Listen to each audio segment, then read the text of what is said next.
اعوذ باللہ من الشیطان الرجیم، بسم اللہ الرحمن الرحیم۔ میں پاکستان جمہوری اتحاد کی جانب سے ڈاکٹر حفیظ الرحمان آپ سے مخاطب ہوں۔ آج آپ سے بڑی ضروری بات اب آج سے شروع ہو جائے گی۔ ایسے سمجھ لیں جیسے میں آپ کو انتہائی اہم زاویوں کی طرف لے کے جانا چاہتا ہوں۔ ذرا سا ہم آگے بڑھیں گے، ذرا سا ذہنی طور پہ ہم آگے بڑھیں گے، کچھ سمجھنے اور سیکھنے کی کوشش کریں گے۔ دیکھیں، دنیا میں ہمیشہ ایک ہوتی ہیں پیروکار قومیں اور ایک ہوتی ہیں قومیں جو لیڈ کرتی ہیں، جو لیڈرشپ کوالٹی جن میں ہوتی ہے۔ اگر آپ مسلم امہ کو دیکھیں تو مسلم امہ میں تمام تر وسائل ہونے کے باوجود وہ پیروکار قومیں ہیں۔ کویت کی جو کرنسی ہے وہ ڈالر سے بھی مہنگی ہے، وہ پاؤنڈ سے بھی مہنگی ہے۔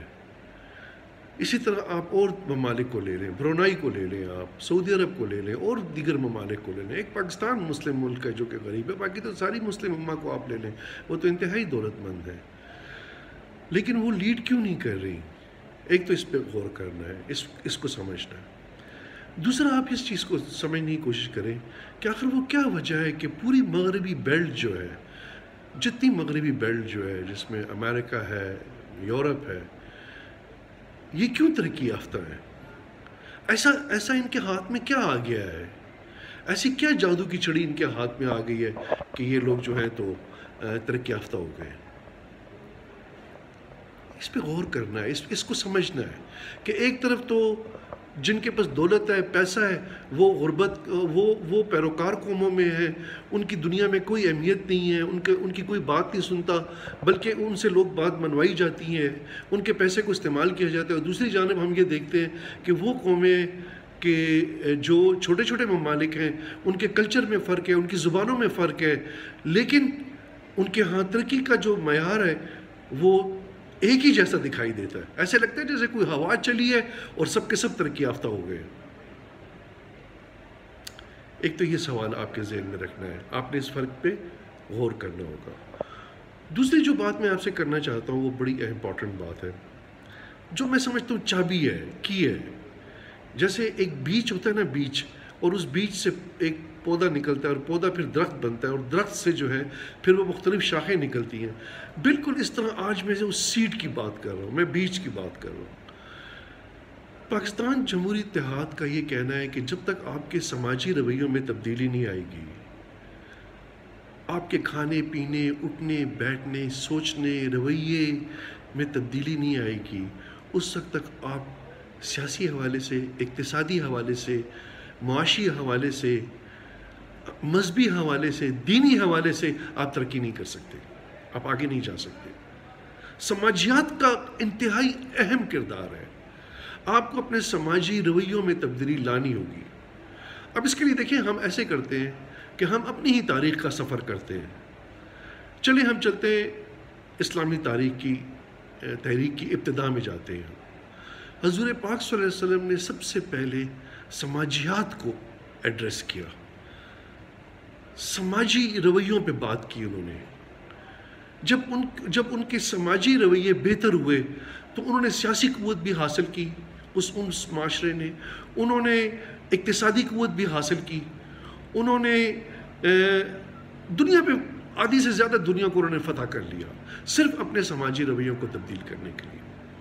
اب سوال یہ پیدا ہوتا ہے کہ جب ہم سماجی رویوں کی بات کرتے ہیں تو اس میں پھر کیا سب سے اہم بات ہے؟ اس میں سب سے اہم بات جو ہے وہ اخلاقیات ہے۔ اگر آپ اخلاقیات کو، جو چابی ہے، جو اسلام کی بنیادی بیسک تعلیم ہے اخلاقیات، اگر آپ اخلاقیات کو نہیں اپنائیں گے، اخلاقیات کیا ہے؟ اچھے اور برے میں تمیز۔ اگر آپ اگر آپ اچھائی اور برائی میں تمیز نہیں کریں گے، آپ کی اخلاقیات بہتر نہیں ہو سکتی۔ جب آپ کی اخلاقیات بہتر ہوں گی، اللہ کا جو منبع ہے، اخلاقیات کا جو منبع ہے وہ اخلاقیات ہے۔ اخلاقیات اللہ سے جنم لیتی ہے، اور پھر اللہ تعالیٰ نے اپنے 1,24,000 پیغمبروں کے ذریعے دنیا میں انسانوں تک اخلاقیات پہنچائیں۔ اخلاقیات کے بغیر اخلاقیات روح ہے ریاست کی، اخلاقیات قوم کی روح ہے، اخلاقیات معاشرے کی روح ہے، اخلاقیات فرد کی روح ہے، اخلاقیات خاندان کی روح ہے۔ اخلاقیات کے بغیر ہم لاش ہیں، ہمارے حکمران لاشوں کی طرح ہیں، ہماری ریاست لاش ہے، ایک مردہ لاش ہے، ہمارے ادارے جو ہیں وہ مردہ ہیں اخلاقیات کے بغیر۔ اب سوال یہ پیدا ہوتا ہے کہ میں آپ کو اس کی ایک پریکٹیکل اگزامپل دینا چاہتا ہوں کہ آپ یہ جانیں کہ آیا واقعی اخلاقیات میں اتنی قوت اور طاقت ہے کہ وہ ایک ریاست کو تبدیل کر دے، ایک قوم کو تبدیل کر دے، ایک معاشرے کو تبدیل کر دے؟ بے شک ضرور ہے۔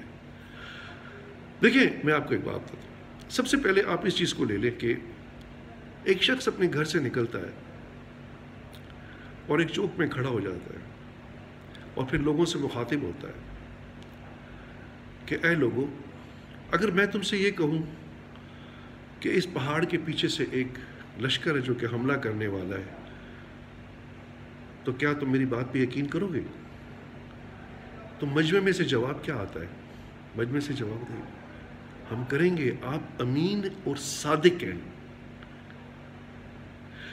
یہ وہ اخلاقیات کی بنیاد تھی جس پہ پورے عرب کے ان کی روایتوں کو، ان کے بتوں کو، ان کے خداؤں کو، ان کے رہن سہن کو، ان کی سماجیات کو چیلنج کر دیا تھا، صرف اس اخلاقیات کی بنیاد پہ۔ اخلاقیات کیا تھی؟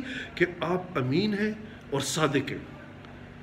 یہ اخلاقیات کی وہ قوت ہوتی ہے کہ ایک چوک میں ایک شخص کھڑا ہو کر پورے عرب کو، وہ صرف مکہ نہیں تھا، وہ پورا عرب تھا، وہ عرب میں ہزاروں کے قریب قبائل تھے، ان کی روایات تھیں، ہزاروں سال پرانی روایات تھیں، ان کے خدا تھے، ان کی ٹریڈیشنز تھیں، ان سب کو پہ اس نے وار کیا اخلاقیات کی بنیاد پہ۔